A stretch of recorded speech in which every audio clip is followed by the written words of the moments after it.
America के राष्ट्रपति Donald Trump, रूस के राष्ट्रपति पुतिन दोनों की मीटिंग फिक्स हो गई है अमेरिका के अलास्का में, जो अमेरिका के पास आता है उस अलास्का शहर। वहाँ पर इन दोनों की मीटिंग फिक्स हो गई है।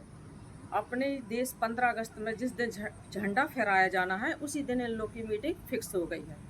नमस्कार दोस्तों, दुनिया की निगाहें इन दो महाशक्तियों के राष्ट्रपति पुतिन और राष्ट्रपति डोनाल्ड ट्रंप, दो महाशक्तियों की मीटिंग होने से पूरी दुनिया की निगाहें इन दो देशों के राष्ट्रपतियों पर निगाहें सबकी लगी हुई हैं, जिसमें इसमें भारत भी अपनी नज़र लगा रहे हैं, क्योंकि जो 50% यानी टैरिफ लगा है उस पर कुछ बात बनती है कि नहीं बनती है।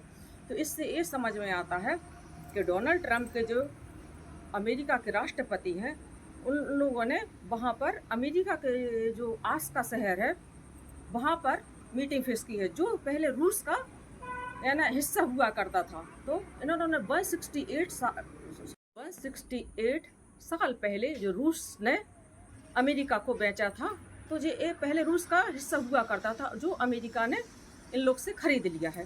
तो वहाँ पर इन लोग की यानी मीटिंग फिक्स हो गई। पहले इन लोग का मीटिंग कहाँ फिक्स बोल रहे थे, प्लान में होना था, फिर वो कैंसिल हो गई, फिर इन लोगों ने यहाँ पर की, जिससे रूस के राष्ट्रपति जो यहाँ पर उनका डोनाल्ड ट्रंप ने इनका मतलब सत्कार किया, तो उससे जो यानी B-2 बम्पर है जो ईरान के और इजराइल के युद्ध में हुआ था, उससे इनका जोरदार मतलब स्वागत हुआ राष्ट्रपति पुतिन का। तो इनका कम से कम 6 घंटे तक मीटिंग चली, जिसमें जो रूस यूक्रेन का युद्ध चल रहा है उस बारे में इन लोग की बातचीत हुई है, जो लेकिन मीडिया के द्वारा अभी सही निकल कर नहीं आई कि इन लोग की कुछ बात बनी। इसीलिए भारत भी इस पर अपनी निगाहें टिकाए हुआ है कि इस मीटिंग से क्या होता है, क्योंकि जो रूस है, रूस से भारत यानी कच्चा तेल लेता है। तो जो रूस डोनाल्ड ट्रंप है वो है ना अपने भारत देश से काफ़ी चिड़े हुए हैं कि ये रूस से तेल ले रहे हैं। इस कारण उनका जो यूक्रेन से युद्ध चल रहा है रूस का, तो काफ़ी मात्रा में इनको रूस को फ़ायदा हो रहा है। और रूस पे क्या है, कई प्रतिबंध भी लगाए हुए हैं, इस कारण से इन लोग की मीटिंग फिक्स हुई है। जो रूस के राष्ट्रपति पुतिन है वो कम से कम अमेरिका में 10 साल के बाद गए हुए हैं। तो दोनों देशों में हुई है। जो अमेरिका के राष्ट्रपति हैं तो उनके जो विदेश सचिव आए हैं, विदेश मंत्री हैं जो मार्क रूबियो, वो भी वहाँ पर थे। और जो रूस के राष्ट्रपति है वहाँ उन लोग के विदेश मंत्री भी थे।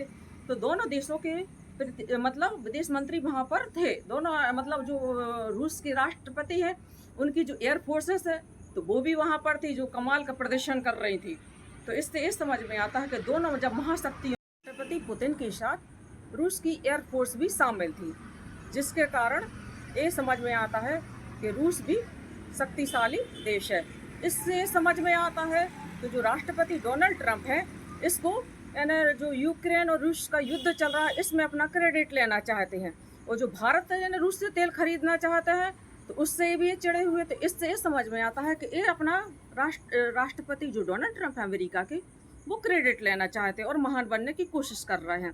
लेकिन फिलहाल ये बात नहीं बनी है, क्योंकि जो रूस के राष्ट्रपति हैं पुतिन, वो है ना उनने अपनी रशियन लैंग्वेज यूज़ की है, जो उसको मतलब उसमें उसकी यानी लैंग्वेज को दूसरी यानी इंग्लिश में करके उनको बताया, क्योंकि उन्होंने अपने रशियन भाषा में ही बोला है। तो जो डील हुई है उसमें तो उनने ये बोला है कि मैं अपने जैसे आप अपने अमेरिका को सबसे पहले देश को रखते हैं, उसी तरह से मैं अपने पहले रूस को अपने सबसे पहले रखूँगा। तो इससे ये समझ में आता है कि दोनों देशों में अभी ये बात अजी क्लियर नहीं हुई है कि ये युद्ध रुकेगा, क्योंकि अगर युद्ध नहीं रुकेगा तो कम से कम 3 साल से रूस और यूक्रेन का युद्ध चल रहा है। क्योंकि अमेरिका है ना नाटो देश है, और इसमें जो यूक्रेन है मिलना चाहता था। इसके कारण रूस के राष्ट्रपति पुतिन चिड़े हुए हैं, क्योंकि है ना जे इसमें मिल जाएगा यानी जो यूक्रेन है नाटो देश में, तो अमेरिका तो वैसे भी इसको आगे वो किए हुए हैं, तो इससे उनको यानी दिक्कत जाएगी कि नाटो में अगर यूक्रेन मिल गया तो रूस पर भारी पड़ेगा। इसलिए ये भी चाहते हैं कि ये युद्ध रुक तो जाए, लेकिन है ना ये नहीं चाहते कि यूक्रेन है ना नाटो देश में मिल जाए। तो अमेरिका के जो डोनाल्ड ट्रंप हैं तो वो जो रूस के राष्ट्रपति से बात कर रहे हैं और फिर इसके बाद वो है ना जेलेक्सी से बात करेंगे, तो जेलेक्सी की जब सहमति बनेगी तब ये युद्ध रुकने की संभावना है अभी। लेकिन ये बात निकल कर नहीं आ रही कि जो भारत को टैरिफ लगाए। अमेरिका के राष्ट्रपति है डोनाल्ड ट्रंप, जो देश पर अपने 50% टैरिफ लगा हुआ, तो वो अगर जब रूस के राष्ट्रपति पुतिन से जब इनका कोई डील होगा, समझौता होगा, तब समझ में आएगा कि ये भारत से प्रतिबंध हटाएंगे या नहीं। अगर दोनों देशों में समझौता नहीं हुआ तो इससे क्या होगा? फिर वो अमेरिका के जो राष्ट्रपति हैं डोनाल्ड ट्रंप, वो भारत के खिलाफ जहर उगलेंगे। लेकिन इससे ये समझ में आ रहा है कि अभी इन लोगों दोनों देशों में सहमति नहीं हुई है, क्योंकि यूक्रेन के राष्ट्रपति हैं जेलेक्सी, जो इन लोग का डील हुई है, और यूरोपीय जो देश हैं तो वो है ना काफ़ी चिढ़ गए होंगे इन लोग की, यानी जो डील हो रही है। तो इससे ये समझ में आ रहा है कि ये युद्ध रुकता भी है या नहीं रुकता है, क्योंकि दोनों अगर युद्ध चलते रहे तो कम से कम 3 साल तो हो गया, और कितने महीनों कितने सालों तक ये युद्ध चलता रहेगा। उसी तरह से भारत की यानी निगाहें इस डील पर लगी हुई हैं कि जो दो महाशक्तियाँ मिल रही हैं उसमें पूरी दुनिया की नज़र लगी हुई है, क्योंकि इसमें भारत को भी यानी अपना देखना है कि ये डोनाल्ड ट्रंप यानी क्या प्रतिक्रिया आती है। रूस के राष्ट्रपति जो पुतिन है, उनके रूस पर कई प्रतिबंध लगाए, इसलिए उन्हें मिलने की सहमति जताई है वहाँ पर। लेकिन ये है कि उनने अपने सबसे पहले अपने देश रसिया को रखा है, और उसी तरह से डोनाल्ड ट्रंप अपने देश अमेरिका को रख रहे हैं। तो भारत के बारे में डोनाल्ड ट्रंप की क्या प्रतिक्रिया आ रही है कि मैं है ना ये बोल रहा हूँ, चलो रूस मेरा कहना मान गया है, भारत से अब है ना भारत को अब रूस तेल नहीं देगा। तो ऐसा तो ये डोनाल्ड ट्रंप अपनी तरफ से बोल रहे हैं, ऐसा तो कोई रूस की तरफ से प्रतिक्रिया नहीं आई है। तो इससे ये समझ में आता है कि जो अमेरिका के राष्ट्रपति डोनाल्ड ट्रंप है, उनका रवैया यू टर्न कब ले ले कोई समझ ही नहीं पाता है। और जो हमारा रूस के राष्ट्रपति है पुतिन है, उसका भारत से हमेशा अच्छा संबंध है, ये तो उनका कहने का गलत है।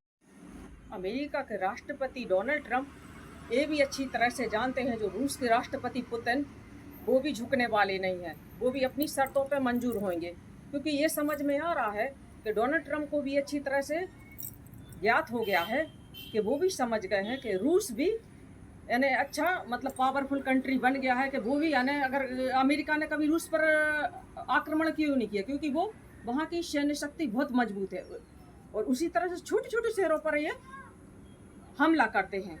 अगर ये रूस से आक्रमण करेगा, जैसे चीन पर आक्रमण करेगा, तो डोनाल्ड ट्रंप इन दो देशों पर, और जो भारत हो गया, इन पर आक्रमण नहीं कर सकते, क्योंकि ये लोग शक्तिशाली देश है। ये केवल जैसे यूक्रेन है छोटा सा शहर, उसके यानी ये बने हुए हैं कि चलो भाई हम आप आगे बढ़िए, हम आपके पीछे। उसी तरह से देखिए, जब आपने ना ईरान पे यानी हमला किया, जो आपका जो B-2 बम्पर जो है, जो यानी रूस के राष्ट्रपति का स्वागत किया गया, उससे जो आपने ईरान के उस पर हमला किया, उससे आपने जो इस्पान शहर उस पर बर्बाद किया, तो उससे ये समझ में आता है कि ईरान भी आपको यानी तुरंत आपको जवाब दिया। जो आपकी अमेरिकी एयरबेस है उसको भी यानी वहाँ की सेनाओं को उनने मार गिराया। तो इससे समझ में आता है कि अमेरिका के राष्ट्रपति इसी तरह से अपने भारत पर भी दबाव बनाना चाहते हैं। तो जो अपने जो किसान भाई हैं उन पर, अपने कृषि पर, डेयरी प्रोडक्ट्स पर नज़र लगाई हुई है, और ये सोचते हैं भारत है ना अपना डेयरी प्रोडक्ट और अपना एग्रीकल्चर यहाँ पर खोल ले। जो अमेरिका के जो एग्रीकल्चर किसान लोग हैं, वो लोग है ना हमारे यहाँ उन लोग को ज़्यादा फ़ायदा, और यहाँ के जो अपने भारत के जो किसान वो ज़्यादा कमज़ोर पड़ जाए। तो जो हमारे नरेंद्र मोदी सरकार ने जो डिसीजन लिया, बिल्कुल सही लिया है। पूरा देश हमारे प्रधानमंत्री नरेंद्र मोदी के साथ हुए है। जो पहले किसान लोग भाई जो पहले आंदोलन